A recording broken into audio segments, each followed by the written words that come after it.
Right now breaking news చూస్తున్నాం. కర్నూలు జిల్లాలో Volvo బస్సుకు మంటలు, 20 మంది మృతి.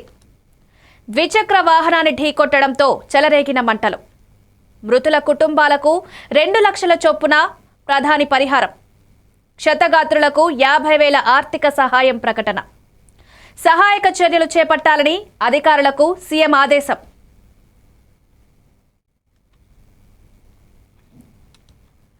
ఏపీలోని కర్నూలు జిల్లాలో ఈ రోజు తెల్లవారుజామున ఘోర రోడ్డు ప్రమాదం జరిగింది.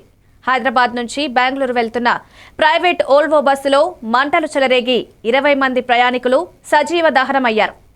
సుమారు 40 మంది ప్రయాణికులతో బయలుదేరిన బస్సు కల్లూరు మండలం ఉల్లిందకొండ సమీపంలో ఓ ద్విచక్ర వాహనాన్ని ఢీకొట్టడంతో మంటలు చెలరేగాయి. క్షణాల్లోనే బస్సు అగ్నికి ఆహుతైపోయింది. అప్రమత్తమైన 19 మంది అత్యవసర ద్వారం పగలగొట్టి బయటపడడంతో ప్రాణాలతో బయటపడ్డారు.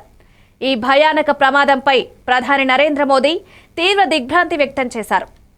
కర్నూలు జిల్లాలో జరిగిన ఈ దుర్ఘటన అత్యంత బాధాకరం. మృతుల కుటుంబాలకు నా ప్రగాఢ సానుభూతి అని ప్రధానమంత్రి కార్యాలయం ఎక్స్లో తెలిపారు.